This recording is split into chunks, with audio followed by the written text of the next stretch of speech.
तो जैसा कि पिछले एपिसोड में हमने देखा था, बैटल तीनों तरफ शुरू हो चुका था।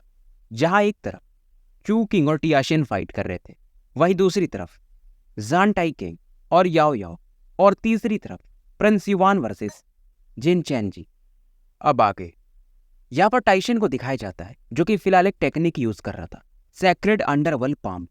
और इसका जो ऐश कलर का की जेनेसिस की, ये बेसिकली एक पाम अटैक में बदल जाता है और चूकिंग की तरफ काफी तेजी से बढ़ता है। और चूकिंग भी बदले में बैरन थॉर्न यानी कुछ कांटों जैसे अटैक थे, जो कि येलो जेनेसिस की का था, इसकी तरफ बढ़ा देते हैं। और दोनों इन अटैक के कोलिजन्स की वजह से थोड़ा पीछे जाकर के अपनी बॉडी को स्टेबलाइज करते हैं। और टियाशिन तारीफ भी करता है कि चूकिंग, तुम्हारा बैरन की काफी इंप्रूव हो गया है। बदले में चूकिंग भी इसकी तारीफ करते हैं। अब इस दौरान टाइशन ऊपर की तरफ देख और युवान की तरफ देख करके कि जिन चैनजी को वो कभी नहीं हरा पाएगा, और कुछ ही समय में चैनजी उसे मार भी देगा। चू किंग भी इस समय उस माउंटेन की तरफ देख, और ये अभी भी शांत खड़े थे, क्योंकि युवान से इनको एक अलग ही उम्मीद दिखती थी कि ये बंदा हमेशा से अपने पावरफुल अपोनेंट को हराता हुआ आ रहा है। अब इस समय याओयाओ और टाइकिंग के बैटल को दिखाया जाता है, जो कि काफी शांत, और दोनों के अंदर एक किलिंग इंटेंट को देखा जा सकता था। याओयाओ के लगातार स्पिरिट फ्लेम के यूज करने की वजह से टाइकिंग का जो स्पिरिट मानो वो जल रहा हो, और फिलहाल इतनी गुस्से में थी कि ये याओयाओ को मार देना चाहती थी। और टाइकिंग काफी गुस्से में यहाँ पर अपना ब्लड रेड जेनेसिस की लगातार यूज कर रही थी। और सबसे बड़ी जो परेशानी की बात थी, याओयाओ के स्पिरिट फ्लेम, जो कि किसी भी प्रकार की जेनेसिस की को भी मानो काट दे रहे हूं। और टाइकिंग भी इस समय हंस के कहती है कि तो शायद तुम्हारा वो जो स्वीट हार्ट है वो जल्द ही मारा जाएगा, क्योंकि टाइकिंग भी जान चुकी थी कि न तो ये बैटल ये जीत सकती है, न तो शायद दूसरी तरफ टियाशिन भी वो बैटल चू किंग से जीत पाएगा। तो बस सबकी उम्मीदें जिन चैनजी पर थी। पर याओयाओ इस दौरान कहते कि तुम्हें अपने पर फोकस करना चाहिए, तुम कभी भी मेरे हाथों मारी जा सकती हो। इधर सीन शिफ्ट होता है और युवान अचानक से उन पहाड़ों के बीच में से बाहर निकलता, और चैनजी भी इसकी तारीफ करता है कि मानना पड़ेगा तुम्हारा physical body plus spiritual power दोनों काफी अच्छे हैं, पर अफसोस अगर तुम्हें थोड़ा और समय दिया जाता तो शायद मैं भी तुम्हें ना हरा पाता। और चैनजी अभी भी कहता है तुम चाहो तो पीछे हट सकते हो। अब ये सुनकर के युवान भी कहता है क्या तुम ऐसा तो नहीं कि मुझसे डर रहे हो। चैनजी को भी गुस्सा आता है और एक पावरफुल ग्रीन जेनेसिस की अटैक ये युवान की तरफ बढ़ा देता है। पर इसका अटैक युवान का इस बार कुछ कर नहीं पाता है। युवान एकदम आराम से खड़ा था और इसके पीछे में दो पंख दिख रहे थे। बेसिकली युवान इस समय अपनी ओमेगा सेंट स्पिरिट आर्ट को यूज कर रहा था, और चैनजी भी इस टेक्निक को पहचान जाता है और हंस के कहता है तुम्हें क्या लगता है तुम्हारा ये टेक्निक ये हमारे बीच के गैप को भर सकता? अगर तुम ऐसा सोचते हो तो ऐसा हो नहीं सकता। और वही युवान को दिखाया जाता है जिसके हाथ के अंदर वो जो अर्थ सेंट रून था वो अब बाहर आने लगा था। युवान इस समय जमीन को फिर से टच करता, और एक अलग ही लेवल का पावर येलो जेनेसिस की चारों तरफ से इसके बॉडी के आसपास इकट्ठा होना शुरू हो चुका था। हालांकि युवान जब भी अर्थ जेनेसिस की को यूज करता था, इसका बॉडी एक बार काम सा जाता था, मानो इसका बॉडी कभी भी कोलैप्स कर जाएगा। पर जैसे जैसे इसका फिजिकल बॉडी स्ट्रांग हो रहा था, अब इसे ये थोड़ा थोड़ा संभालने लगा था। इधर जिन चैनजी जो कि पहले से हंस रहा था, पर जब ये पावर फील करता है तो ये भी थोड़ा सा हैरान हो जाता है कि इतना पावरफुल जेनेसिस की एक डेंजर ये भी फील कर सकता था। और चैनजी समझ चुका था शायद ये कोई सीक्रेट टेक्निक यूज कर रहा है, और इस समय कई सारे अपने ग्रीन टॉक्सिक्स अटैक जब युवान की तरफ बढ़ा देता है। युवान इन अटैक्स को आते हुए देख और चैनजी से कहता तुम्हारे अंदर धैर्य बिल्कुल भी नहीं है। पर चैनजी अभी भी कुछ कहता नहीं है। युवान ये अपना जो गोल्ड जेनेसिस की यूज कर रहा था, इसके थ्रू अपने आसपास एक लेयर बना देता, और जो भी अटैक्स आ रहे थे इस लेयर के थ्रू ये ब्लॉक करने लगता है। चैनजी के अटैक लगातार इससे टकराते रहते, और फाइनली ये क्लॉक भी टूट जाता है। पर युवान अभी भी एकदम शांत खड़ा था, और एक खरोच तक नहीं आई थी। जो भी जनता ये बैटल देख रही उन्हें अब समझ में आने लगा था कि बैटल शायद अब चेंज हो रहा है। इधर युवान चैनजी से कहता है कि पहले से तुम अटैक कर रहे हो, इस बार अब मेरी बारी। युवान इस समय अपने सेंट स्पिरिट के जो पंख थे उन्हें हिलाता है, और अचानक से गायब होकर के चैनजी के सामने प्रकट होता है, और एक पावरफुल फिस्ट अटैक या पंच अटैक चैनजी की तरफ बढ़ा देता है। अब दोनों के अटैक बदले में चैनजी भी काउंटर करता, और एक पाम अटैक बढ़ा चुका था। अब इनके फिस्ट और पाम एक दूसरे से टकराते हैं, और युवान थोड़ा पीछे हट, और उसके बाद एक के बाद एक कई सारे पंच अटैक चैनजी पर करने लगता है। और इन पावरफुल अटैक्स की वजह से चैनजी लगभग 130 फीट पीछे की तरफ ढकेल दिया जाता है, और लोग हैरान थे। बैटल सही में बदलने लगा था। युवान इस समय चैनजी को पीछे पुश करने लगा था। एक तरह से बैटल में अब युवान को अपर एडवांटेज मिलने लगा था। लोगों को भी कुछ समझ में नहीं आ रहा था कि युवान के जेनेसिस के स्टार्स 39,000 के आसपास और वहीं चेंजी के जो की स्टार्स थे वो 83,000 के आसपास। इसका क्या मतलब हुआ? क्या युवान ये गैप भर चुका है? अगर ऐसा हो चुका है तो ये सच में एक चमत्कार था। सेक्रेड पैलेस के जो डिसाइपल जो कि बाहर से इस मैच को देख रहे थे उन्हें भी समझ में नहीं आ रहा था। वही टांग मुकजिन, वू होंगी वगैरह अब काफी खुश हो चुके थे और इस समय किंग यू, लू लुवो, ब्लाइंड स्वॉर्ड चुनजुन वगैरह को भी दिखाया जाता है जो कि हमेशा से ही कहते थे कि युवान एक एबनॉर्मल बंदा है। और खास करके इस जाओजू वगैरह को दिखाया जाता है जिन्हें कि समझ में नहीं आ रहा था। और किंग चान तो हैरान कि युवान का स्ट्रेंथ शायद जितना दिखता है उससे भी कहीं ऊपर है।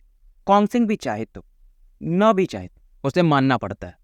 और इस समय कॉन्ग सिंह ये बताता कि अभी तक जिन चेंजी ने कोई अपना पावरफुल टेक्निक यूज नहीं किया है जैसे कि युवान यूज कर रहा है। वो बस अपने जेनेसिस की के दम पर युवान को सप्रेस करना चाहता था, पर शायद अब उसे यूज करना पड़ेगा। बस एक ही चीज की ये उम्मीद कर रहे थे कि युवान उससे भी सह ले। अब क्योंकि युवान सेंट स्पिरिट भी यूज कर रहा तो इसका जो बॉडी था उसे इसका भी सपोर्ट था, तो अर्थ रून के पावर को ये अच्छे से यूज कर पा रहा था। और जिन चेंजेस समय कहते हैं मुझे लगा नहीं था कि मुझे कोई इतना इस लेवल तक पुश कर दे। और इस समय जिन चेंजी की बॉडी से डार्क ग्रीन की और ज्यादा बाहर निकलने लगती है और ये कहता है क्योंकि तुम अपना ट्रम्प कार्ड यूज कर चुके हो तो अब मैं तुम्हें मेरा दिखाता हूं। जिन चेंजी की बॉडी को एक डार्क ग्रीन लिक्विड पूरी तरह से ढकने लगता है। युवान भी इस समय हैरान था क्योंकि ये जो लिक्विड था इसमें पॉइजन भी मिक्स जो कि मानो जेनेसिस की स्टार्स को भी डेवोर कर जाए। और ये अपने जेनेसिस की से एक वेपन टाइप कुछ बना लेता है और युवान पर अटैक करने लगता है। युवान भी इस समय अपने युवान ब्रश से इसको काउंटर कर रहा था और वही जिन चेंजी इसकी बॉडी लगातार चेंज हो रही थी और जहां भी जिन चेंजी की ऑरा टकराती थी वहां पर एक हरा सा एक ऐसा पावर जो कि मानो जमीन को भी गिला दे वैसा कुछ देखा जा सकता था। और जिन चेंजी इस समय एक जहरीला मेंढक के जैसा दिख रहा था और ये इसका जो टेक्निक उसे कहते हैं the great demon toad technique. दिखने में जिन चेंजी काफी अगली पर इसका जो स्ट्रेंथ था वो काफी ऊपर जा चुका था। बेसिकली जब जिन चेंजी सेक्रेड पैलेस में एंटर किया था तो उसे ये सीक्रेट टेक्निक मिली थी जिसमें इसने एक हेवनली डेमन टोड जो कि ग्रेड 6 का जेनेसिस बीस्ट माना जाता उसके ब्लड को धीरे धीरे करके कल्टीवेट किया था, तब जाकर के ये इस लेवल पे पहुंचा था। हालांकि उसमें ये मरते मरते उस टाइम बचा भी था और अभी भी वो जो टोड उसका कहीं ना कहीं कुछ पावर जिन चेंजी की बॉडी के अंदर था, यानी वो अगर चाहे क्योंकि वो एक बीस्ट है तो जिन चेंजी को कंट्रोल कर सकता। और इस सब ये यूज नहीं करना चाहता था इस टेक्निक क्योंकि पूरी तरह से वो उस मेंढक पर मास्टर नहीं कर पाया था, पर फिलहाल इसे करना पड़ता है। और चेंजी इस समय काफी तेजी से युवान की तरफ बढ़ता है और एक पावरफुल पाम अटैक जिसमें कि टॉक्सिक और मिक्स थी ये युवान की तरफ बढ़ा देता है। और अगर इसका ये पाम किसी को भी टच कर ले, अगर वो कॉन्ग शेंग भी हो या किंग चान भी हो, तो भी वो सीरियसली इंजर्ड हो जाते। युवान भी इस अटैक को देखकर हैरान था क्योंकि चेंजी का स्ट्रेंथ पहले से काफी बढ़ चुका था और बदले में युवान एक पावरफुल पंच आगे की तरफ बढ़ा देता है। हालांकि युवान इस समय इथेरियल फॉर्म टेक्निक भी यूज कर रहा था, पर शायद इस स्पीड के सामने इसका ये टेक्निक भी मानो स्लो पड़ जाए। अब दोनों के अटैक यानी एक का पाम और दूसरे का फिस्ट दोबारा से एक दूसरे से टकराते हैं। युवान इस समय हल्का सा कांपता है और काफी पीछे जाके गिरता है। हालांकि सेंट स्पिरिट की वजह से ये थोड़ा बहुत तो सही पर बच जाता है। और चेंजी मानता नहीं, एक के बाद एक कई सारे अटैक युवान की तरफ बढ़ाने लगता कि अभी तो तू उछल रहा था, अब क्या हुआ? पर युवान भी मानता नहीं है, ये भी लगातार उड़ता और चेंजी पर अटैक करते रहता है। बैटल काफी फियर्स हो रहा था और बाहर के लोगों को कुछ समझ में नहीं आ रहा था कि ये चल क्या रहा है। और अगर फिलहाल का सिचुएशन देखा तो चेंजी इस समय युवान को पुश कर चुका था पूरी तरह से। और कांगजुआन साइड के लोग कहते जैसे कि टांग मुकजिन वगैरह कि शायद अब युवान संभाल नहीं पाएगा और ये बैटल हम हार चुके हैं। बैटल्स में काफी अप्स एंड डाउन थे। युवान को इस समय दिखाया जाता है जिसके मुक्के पर एक हरे रंग के ऑरा को देखा जा सकता जो कि जिन चेंजी का वो टॉक्सिक पावर था। और चेंजी इससे कह रहा था तुम्हें क्या लगा था मेरे फिस्ट अटैक को इतना आसानी से संभाला जा सकता है? बेसिकली अगर ये टॉक्सिक ऑरा किसी के बॉडी के अंदर एंटर कर जाए पोर्स के थ्रू, जो कि इंसान की बॉडी में होता ही है, तो एक अलग ही लेवल का पेन फील होता है, पॉइजन बॉडी में फैलने लगता है। पर जैसे ये पॉइजन युवान की बॉडी में अंदर एंटर करने की कोशिश करता है, युवान की बॉडी में जो पहले से ड्रैगन रिजेंटमेंट पॉइजन था वो एक अलग ही दहाड़ मारता है कि भाई मेरे रहते हुए कोई और जहर इस लौंडे की बॉडी में कैसे घुस सकता है। और एक ड्रैगन की दहाड़ सुनी जा सकती थी और ये जो पॉइजन था ड्रैगन रिजेंटमेंट पॉइजन इसे सीधा निगल जाता है और धीरे धीरे ये जो ग्रीन ऑरा थी जो कि युवान की बॉडी को अफेक्ट कर रही थी ये पूरी तरह से गायब हो जाती है। चेंजी भी हैरान था कि भाई अगर मेरा ये पावर डिवाइन ड्वेलिंग स्टेज के भी बंदे को डाल दिया जाए या टाइशन को भी डाल दिया जाए तो शायद वो इतना आसानी से तो नहीं इसे तोड़ सकते हैं जैसा कि इस लॉन्डे ने किया है, मेरे लड़के युवान ने। पर चेंजी को फर्क नहीं पड़ता, ये फिर से एक हैंड सील बनाने लगता और एक ग्रीन ऑरा युवान को चारों तरफ से घेरने लगती। इस टेक्निक को कहा जाता the great toad poison boreal. अब ये जो औरा थी युवान को घेर चुकी थी और ये शायद चैनजिंग का सबसे किलिंग टेक्निक। इधर किंगचन वगैरह जब इस सीन को देखती है तो ये भी कॉन्गसेंग से बोलती है कि हमें जल्दी से यहाँ से निकलना पड़ेगा और युवान को बचाना पड़ेगा, नहीं तो वो शायद मारा जा सकता। और जैसे आगे बढ़ती वो जो ऊपर में टेक्निक वो पेंट वाली ये इन पर अटैक करने लगता। अगर ये इसे छोड़ के जाए तो बाकी चोजन वन शायद यहाँ पर मारे जा सकते हैं। और युवान इस समय बस अगर कुछ कर भी सकता था तो खुद से कर सकता था, कोई इसके साथ खड़ा नहीं था। घड़ी जो थी वो लाइफ और डेथ की थी। किंग यू और लुलुओ को दिखाया जाता है जो कि एक दूसरे की तरफ देख रही थी और काफी डर में थी। युवान में इनको कॉन्फिडेंस था पर ये अलग ही लेवल का पावर था। और चेंजी चिल्ला रहा कि लिटिल ट्रैश, मैं भी देखना चाहूंगा कि तुम इस अटैक को कैसे ब्लॉक करते, क्या तुम्हारी लाश भी बचती है। ये फिलहाल ये चीजें अपने मन में कह रहा था। धीरे धीरे इसका पावर पूरे जमीन को गलाने लगा। पर बीच में एक गड्ढा था जहां पर चेंजी देखकर हैरान था। वहां पर एक स्टोन पिलर के जैसा कुछ दिखता है और एक बंदा अभी भी वहां पे खड़ा था और उसकी बॉडी से एक सिल्वर पावर चमक रहा था और उस आर्मर पर कई सारे पैटर्न्स बने हुए थे। हालांकि वो ग्रीन टॉक्सिक उस आर्मर से टकराती थी, आर्मर का कलर डाउन होता था पर आर्मर फिर से चमकता था और इस टॉक्सिक्स को बाहर फेंक देता था। और ये था युवान का सिल्वर शैडो। चेंजी को भी समझ में नहीं आता क्या ये बंदा इनविंसिबल है, मेरा सबसे पावरफुल टेक्निक, और ये कैसे बच गया। फिर भी चेंजी कहते कि लगता है ये तुम्हारा टर्टल शेल है और ये तुम्हारा आखिरी टर्म कार्ड होगा, पर इस बार तुम बचोगे नहीं। युवान कुछ रिएक्ट नहीं करता। सिल्वर शैडो की भी एक खास बात, इसका भी पावर को बढ़ाया जा सकता था जैसा कि इसको याव याव ने बताया था। और युवान अगर सिल्वर शैडो को पहन ले तो इसका पावर आराम से अल्फा के 9th लेयर में एंटर कर जाता था, फिलहाल के इसके पावर के हिसाब से। पर इस चीज को ये ज्यादा यूज नहीं करता था, पर फिलहाल इसके पास कोई ऑप्शन था भी नहीं और युवान इस चीज को ज्यादा देर तक बाहर रख नहीं सकता था, तो इस बैटल को इसे अब जल्दी खत्म करना था। सिल्वर शैडो एक बार चमकता है और अचानक से गायब होकर के चेंजी की तरफ ये प्रकट होता है और इस पावर को फील करके, और वही युवान इस समय अपने सेंट स्पिरिट आर्ट को भी यूज कर रहा था। इसके पीछे पंग भी आ चुके थे। इस पावर को यहाँ फील करके चू किंग, जियांग टाइशन ये लोग भी अपना बैटल रोक देते हैं और युवान इस समय चेंजी से कहता है कि चेंजी अब फाइट खत्म हो चुका है। और युवान इस अपना जेनेसिस की तो यूज कर रहा था, फिजिकल पावर भी यूज कर रहा था, साथ में अर्थ सेंट रूम, साथ में ओमेगा सेंट स्पिरिट आर्ट और 5वां पावर सिल्वर शैडो, यानी सभी पावर को ये इस समय कंबाइन कर चुका था। और चेंजी के भी अंदर एक डर को देखा जा सकता था, पर फिर भी चेंजी नॉर्मल बंदा तो था, ये भी तैयार था और इस समय अपने पूरे जेनेसिस की स्टार्स मानो मर्ज कर चुका और फुल पावर से युवान की तरफ एक अटैक करता है और चिल्ला रहा कि एक चीफ डिसाइपल मुझे मारेगा, मेरे सामने इतना एरोगेंट एक्ट करेगा।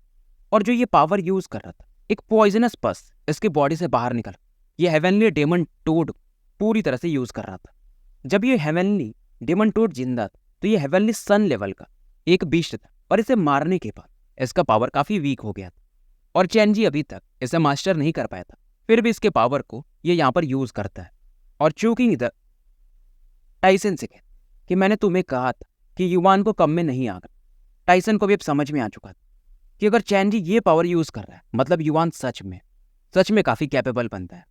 चेंजी इधर जो पावर यूज कर रहा था युवान से कहता है इसके बाद तुम्हें मुझे भीख मांगनी पड़ेगी, जिंदगी की भीख। युवान भी हंसता कि तुम्हें क्या लगता है तुम्हारे पास अभी भी मौका है। दोनों के अटैक एक दूसरे से टकराते और चारों तरफ एक अलग ही लेवल का शॉकवेव फैल जाता है। इवन जो कई सारे पेड़ थे वो यहाँ से गायब हो जाते, एक वीराना सा जगह हो जाता है। माहौल धीरे धीरे शांत होता है, धूल वगैरह छटते हैं और सभी की नजरें बस यहीं पर फोकस। ज़ाओ युवान वर्सेस जिन चेंजी, इस बैटल का निर्णय क्या है, क्योंकि यही डिसाइड करने वाला था कि सैक्रेड पैलेस आगे जाएगा या कांगजुआन सेक्ट। कई सारे माउंटेन्स भी यहाँ पर इस ऑरा की वजह से डिस्ट्रॉय हो जाते हैं। ज़ाओ युवान को दिखाया जाता है जो कि इस समय हल्का खून की उल्टी कर रहा था, इसकी बॉडी एकदम कांप सी रही थी। हालांकि इसके पास सिल्वर शैडो था पर फिर भी वो जो शॉक वेव इसको इम्पैक्ट कहीं ना कहीं तो कर ही जाता है। युवान इस समय अपने खून को पूछता और चेंजी की तरफ देख कि चेंजी हमारा जो बैटल, जो हमारी दुश्मनी थी वो खत्म हो चुकी। चेंजी कैसे भी करके अपने मुंह को खोलता है और ये मानने को तैयार नहीं था कि संभव कैसे। युवान अभी भी स्माइल करता है कि कुछ भी असंभव नहीं है। चेंजी फिर भी चिल्लाता कि मेरा सैक्रेड पैलेस एक न एक दिन तुम्हारे कांगजुआन सेक्ट को डिस्ट्रॉय कर देगा युवान फिर भी कहता कि वो दिन आए या ना आए, पर उसके पहले तुम नहीं रहोगे। और एक powerful wind gust type attack ये चैनजी की तरफ उछाल देता। अब ये अटैक इतना काफी था, चैनजी के बॉडी से लगातार खून बहने लगा और धीरे धीरे इसकी ऑरा, इसका कॉन्शियसनेस गायब होने लगा था। इसकी बॉडी एक्सप्लोड कर जाती है और चैनजी एक तरह से मारा जाता है। अब इसकी रैंकिंग क्या थी? 5th rank overall. पूरे जितने भी लोग कांगजुआन हेवन सभी को मालूम था अगर युवान ने इसे हरा, यानी ओवरऑल चोजन की रैंकिंग में भी युवान 5वें नंबर पर तो पहुंच ही चुका है। माहौल पूरी तरह से शांत हो चुका था और लोगों को विश्वास नहीं हो रहा कि ऐसा भी कुछ हो सकता था, क्योंकि चैनजी की रैंक की सेक्रेट पैलेस में 3रे नंबर पर थी। युवान अल्फा 8th लेयर पर था, वहीं चैनजी अल्फा 9th लेयर के पीक पर था। टांग मुक्जिन और बाकी लोगों को दिखाया जाता है जो कि काफी एक्साइटेड थे, क्योंकि युवान अब एक चोजन वन तो बन ही चुका था और इसकी रैंकिंग अब चूकिंग के बाद 2रे नंबर पर तो आ चुकी थी, क्योंकि चैनजी को न तो कभी कॉन्गशिंग हरा पाए थे न तो कभी किंग चान। 2 साल से कम के समय युवान के पास इतना पावर था कि वो एक चोजन वन को मार चुका था, वो भी टॉप लेवल के चोजन वन। और इस सब चू किंग भी स्माइल कर रहे और टाइसन से कहते कि मैंने तुम्हें पहले ही कहा था। टाइसन के चेहरे पर कोई भी भाव ही नहीं था, इसे समझ में नहीं आ रहा था और ये काफी तेजी से मानो यहाँ से बढ़ता है, पर चू किंग समझ जाते ये तुरंत ही अपनी ऑरा रिलीज करते और स्माइल करके कहते कि टाइसन तुम्हारा अपोनेंट मैं हूं, तुम उधर कहाँ जा रहे हो। और टाइसन की आंखों में भी एक डेंजरस ऑरा था कि चू किंग मुझे रोको मत, ये तो तुम्हारा भी अंजाम अच्छा नहीं हो। पर चू किंग भी स्माइल करते हैं कि तुम्हें ऐसा लगता है कि मैं तुम्हें रोक नहीं पाऊंगा। और इधर टाइसन की बॉडी के पीछे एक व्हाइट शैडो बनने लगा था, एक अलग ही लेवल का प्रेशर रिलीज होता है। चू किंग समझ जाते और इनके पीछे भी एक डार्क येलो कलर का शैडो बनने लगता है। और जो चू किंग इस समय टेक्निक यूज कर रहे थे इसे कहते स्पिरिट सेवरिंग गोल्डन शटल, और इसे देख करके टाइसन भी हैरान था। चू किंग तुम उस बंदे को बचाने के लिए अपना सबसे पावरफुल टेक्निक इसे भी यूज कर दोगे, क्योंकि चू किंग जब इसे यूज कर तो इनका इस समय चेहरा एकदम पीला पड़ चुका था। ये इनका इसेंस और ब्लड यूज करके कोई टेक्निक ये यूज करते थे जो कि कई सारे माउंटेन को भी काटते, और शायद अभी ये पूरा नहीं हुआ और इस टेक्निक को बस एक बार यूज किया जा सकता है। और टाइसन भी इस पावर से कहीं ना कहीं डरता ही था। चू किंग भी स्माइल करते हैं कि यार इस टेक्निक को मैं प्रैक्टिस क्यों कर, अगर मैं इसे यूज नहीं कर सकता अपने एक साथी को बचाने के लिए। हालांकि टेक्निक टाइसन को मार नहीं सकता था, पर इसे सीरियसली इंजर्ड तो कर ही देता। और चू किंग कहते भी हैं कि मैं तुम्हें मार तो नहीं पाऊंगा, पर तुम आराम से यहाँ से जा भी नहीं सकते। टाइसन भी इस चीज को सोचते हैं कि यहाँ पर ये रेकलेसली एक्ट नहीं कर सकते। अब एक ही चीज ये सोच रहे थे, अगर टाइकिंग जीत जाए तो शायद कुछ हो सकता है इस बैटल में, क्योंकि चैनजी तो मर चुका था और टाइकिंग जो है चैनजी से कहीं ज्यादा स्ट्रॉन्गर थी। और चू किंग समझ जाते कि ये बंदा क्या सोचे, और ये कहते तुम ये सोच रहे हो कि ज़ान टाइकिंग वो याओ याओ को हरा पाएगी। अगर तुम ये सोच रहे हो तो ऐसा कभी नहीं हो सकता। मैं एक बार को युवान के लिए चिंतित भी था थोड़ा, पर उस लड़की के लिए, उसके लिए तो मैं कभी चिंतित हो ही नहीं सकता, क्योंकि चू किंग हमेशा से जानते थे कि शायद 1-on-1 बैटल में ये भी कभी याओ याओ को हरा ना पाए। और चू किंग एक चीज़ और समझ चुके थे, शायद कुछ ही दिनों की बात है जब जो चोजन वन का नंबर 1 पोजीशन है वो युवान के पास होगा। इधर याओ याओ को दिखाया जाता जो कि इस समय टाइकिंग को पूरी तरह से डरा के रख चुकी थी, और याओ याओ को पता चल चुका था कि चैनजी मारा जा चुका है, और टाइकिंग को विश्वास नहीं हो रहा था कि ऐसा भी कुछ हो सकता है।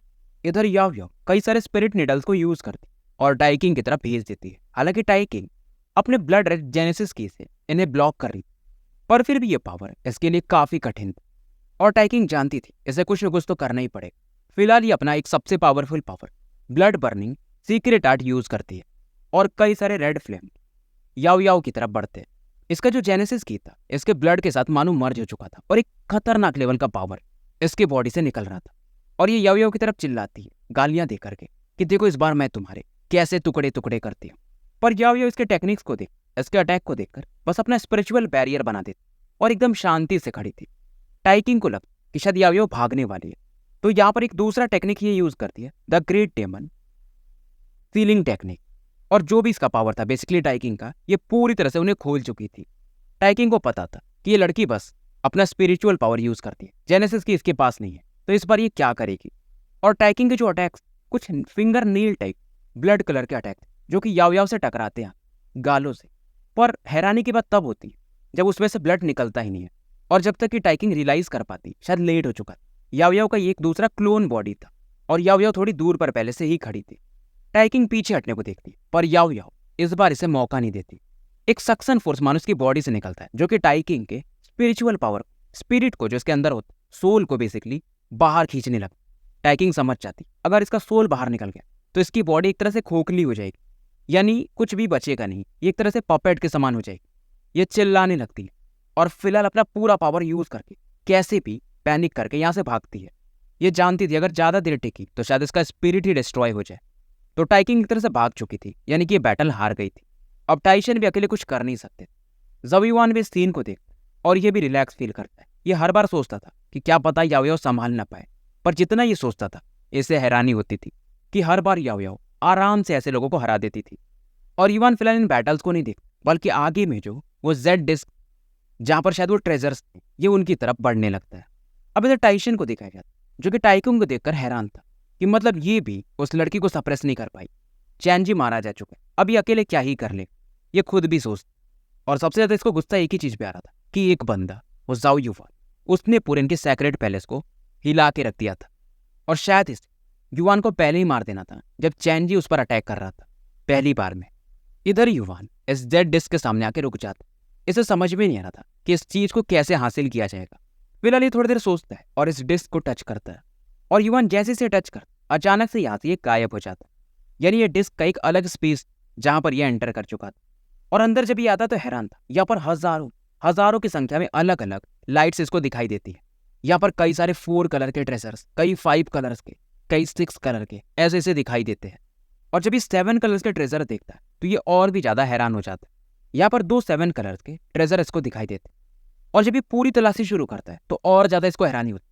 तो मैं गिन भी नहीं सकता, शायद यहाँ पर 12 से भी ज्यादा 7 कलर के ट्रेजर्स इसको टोटल दिखते हैं। और 7 कलर का डिवाइन ड्वेलिंग बहुत कम ही लोगों के पास इनके कांगजुआन सेक्ट में भी होगा, यानी कि जो हेवनली सन स्टेज या नासेंट लेवल पे भी होंगे। आगे में जब ये देख तो इसे एक 8 कलर का भी डिवाइन ड्वेलिंग ट्रेजर दिखाई देता है। यानी अगर कोई इस पावर को यूज कर ले तो उसके बॉडी में 8 तल्ले का डिवाइन ड्वेलिंग बनेगा। और टोटल यहाँ पर 3 थे 8 कलर के डिवाइन ड्वेलिंग ट्रेजर्स। अब युवान इन्हें तो देख लेता है, आसपास की चीजों को देखने लगता है। तो युवान का यहाँ पर मेन मकसद 3rd सेंट रून को हासिल करना था, जो कि कांगजुआन सेंट स्टैम्प से निकाला गया था, जो कि इसे 2 तो मिल चुके थे, अब बारी थी तीसरे की। पर यहाँ पर आने के बाद इससे वैसा कुछ फीलिंग आ ही नहीं रहा था। फिलहाल युवान यहाँ पर क्रॉस लेग होकर बैठ जाता है। और इस समय अर्थ सेंट रून और सेंट डिकोडर रून दोनों के पावर रिलीज होते हैं और ये वाइब्रेट करने लगते हैं। पर फिर भी ये दोनों मिलकर भी उस 3rd सेंट रून को मानो ढूंढ नहीं पा रहे थे। लंबा समय बीत जाता। हालांकि युवान पैनिक नहीं करता है, ये अभी भी शांति से बैठा हुआ था, क्योंकि अगर ओल्ड मैन कांगजुआन ने कहा था कि 3rd ट्रेजर यहीं पर है तो वो यहीं पर होगा। समय बीतते जाता है और युवान के आसपास का स्पेस जो हवा थी वो थोड़ी कांपने लगती है। और इसे एक सामने में एक एंशिएंट स्टोन दिखाई देता है। और जैसे ये लाइट प्रकट होता है, ये एंशिएंट स्टोन प्रकट होता है, इसके पास जो 2 सेंट रून्स थे उनमें से फिर से वाइब्रेशन निकलने लगता है। एक क्रिस्टल बॉल से दिखाई देता है और यही था वो 3rd सेंट रून। पर युवान फिलहाल खुद को शांत करता और इस ट्रेजर के आसपास, यानी 3rd सेंट रून के आसपास, ये एक 4 कलर का भी ट्रेजर दिखता है, जो कि इसमें से मानो भी बाहर निकल रहा था। अब युवान को समझ में आता, मतलब ये वाला जो सेंट रून है बेसिकली कई सारे डिवाइन ड्वेलिंग ट्रेजर्स बना रहा था। यानी यहाँ पर जो भी 4 कलर के, 5th कलर के, 7 या 8 कलर के ट्रेजर्स दिखाई दे रहे थे, सब इसी के द्वारा बनाए गए थे। और बेसिकली ये जो डिवाइन ट्रेजर्स, इनके स्पीड को ये बढ़ा दे रहा था। इवोल्यूशन काफी फास्ट हो रहा था, बाहर की एनर्जी को ये एब्जॉर्ब कर, और यहाँ पर डिवाइन ट्रेजर्स ये खुद ब खुद बना रहा था। अब युवान अपने हाथ को इसकी तरफ बढ़ाता है, पर एक बैरियर इसको फील होता है। और युवान देखता है कि जो ओल्ड मैन कांगजुआन, उन्होंने यहाँ पर एक बैरियर सेट किया था कि जिसके पास अगर सेंट डिकोडर रून और अर्थ रून नहीं होंगे, वो इस 3rd रून को छू भी नहीं पाएगा। वो तुरंत ही जैसे इसको टच करेगा मारा जाएगा। पर क्योंकि युवान के पास ये दोनों थे तो ये बैरियर इसका कुछ नहीं कर सकता था। तो ओल्ड मैन कांगजुआन ने ये प्लान काफी अच्छे से किया था। अब युवान के बॉडी से वो जो दोनों रून्स थे वो काफी तेजी से रोटेट करने लगे और इस लाइट बैरियर को टच करके इसे गायब कर देते। और इस 3rd रून को देखकर मानो ये दोनों रून्स पे, यानी कि सेंट डिकोडर और अर्थ सेंट रून, काफी खुश। अभी जो 3rd सेंट रून था पहले युवान के बॉडी में तो जाना नहीं चाहता था, पर इन दोनों को देखकर ये भी अच्छा फील करता है और युवान की बॉडी में बिना इसके छुए अपने आप एंटर कर जाता है।